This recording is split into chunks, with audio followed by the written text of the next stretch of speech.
Hi, ಎಲ್ಲರಿಗೂ ನಮಸ್ಕಾರ. ಬನ್ನಿ ಫ್ರೆಂಡ್ಸ್, ಇವತ್ತು ನಾನು ರಾಗಿ ದೋಸೆ ಮಾಡ್ತಾಯಿದ್ದೀನಿ. ತುಂಬ ರುಚಿಯಾಗಿರುತ್ತೆ. ನಾನು ಒಂದು 4 ಇಂಗ್ರೀಡಿಯೆಂಟ್ಸ್ ಸೇರಿಸೋದ್ರಿಂದ ತುಂಬ ರುಚಿಯಾಗಿರುತ್ತೆ ದೋಸೆ. ಚಿಕ್ಕ ಮಕ್ಕಳಿಂದ ದೊಡ್ಡೋರವರೆಗೂ ಇಷ್ಟಪಟ್ಟು ತಿಂತಾರೆ. ಗರಿ ಗರಿಯಾಗಿ ಆಗಿರುತ್ತೆ. ಬನ್ನಿ ಹೇಗೆ ಮಾಡೋದನ್ನು ನೋಡೋಣ. ನೋಡಿ, 1 ಲೋಟ ಉದ್ದಿನಬೇಳೆ ನೆನೆಸ್ತೀನಿ. 2 ಗಂಟೆವರೆಗೂ ನೆನಿಬೇಕು ನೀರಲ್ಲೇ.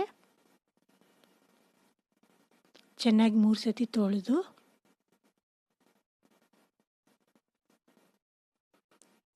ನೋಡಿ 2 ಗಂಟೆ ಆಯಿತು. ಈ ಥರ ನೆನೆಸಿದ್ದೀನಿ. ಈಗ ನೋಡಿ, ಇದೇ ಕಪ್ಪಲ್ಲೇ ನಾನು ತಗೊಂಡಿದ್ದು. ಈಗ ಮಿಕ್ಸಿ ಮಾಡ್ಕೊಳ್ಳೋಣ. ತುಂಬ ರುಚಿಯಾಗಿರುತ್ತೆ ಫ್ರೆಂಡ್ಸ್. ಇದು ನಮ್ಮ ಅತ್ತೆ ಕಾಲದ್ದು ರೆಸಿಪಿ. ನಾವು ದಿನಾನೂ ಮಾಡ್ತೀವಿ. ನೋಡಿ, ಒಂದು 5ರಿಂದ 6 ಈರುಳ್ಳಿ ಮೀಡಿಯಮ್ ಸೈಜು ಕಟ್ ಮಾಡಿ ಹಾಕ್ತಾಯಿದ್ದೀನಿ. 4 ಆಗಿ ಕಟ್ ಮಾಡಿ ಹಾಕ್ತಾಯಿದ್ದೀನಿ.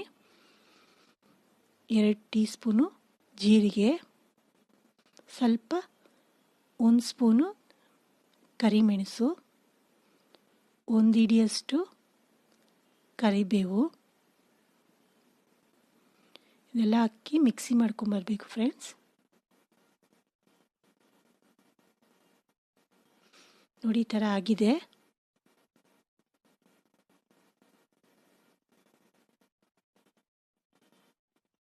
ನೋಡಿ ಫ್ರೆಂಡ್ಸ್, ಈ ಥರ ಇದೆ. ಈಗ ನಾನು ಒಂದು ಪಾತ್ರೆಗೆ ಹಾಕ್ಕೊತೀನಿ.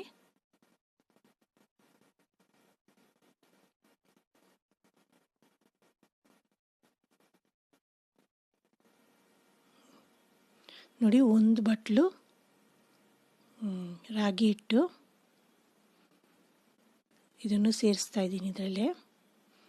ನೀವು ನಾಳೆ ತಿಂಡಿಗೆ ಮಾಡಬೇಕು ಬೆಳಿಗ್ಗೆಗೆ ಅಂದರೆ ನೀವು ಒಂದಿನ ಹಿಂದಿನ ದಿನವೇ ನೀವು ರೆಡಿ ಮಾಡಿ ಇಟ್ಕೊಬೇಕು ಈ ಥರ.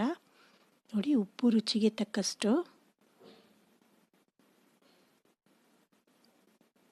ನಾನು ಸ್ವಲ್ಪ ಕಡಿಮೆ ಹಾಕ್ಕೊತೀನಿ.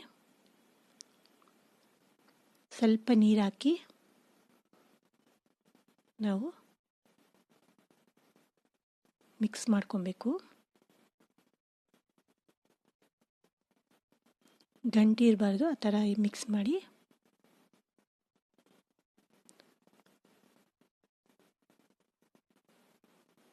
ದೋಸೆ ಹಿಟ್ಟು ಬರುತ್ತಲ್ಲ, ಆ ಥರ ಅದಕ್ಕೆ ತಗೊಂಬರಬೇಕು.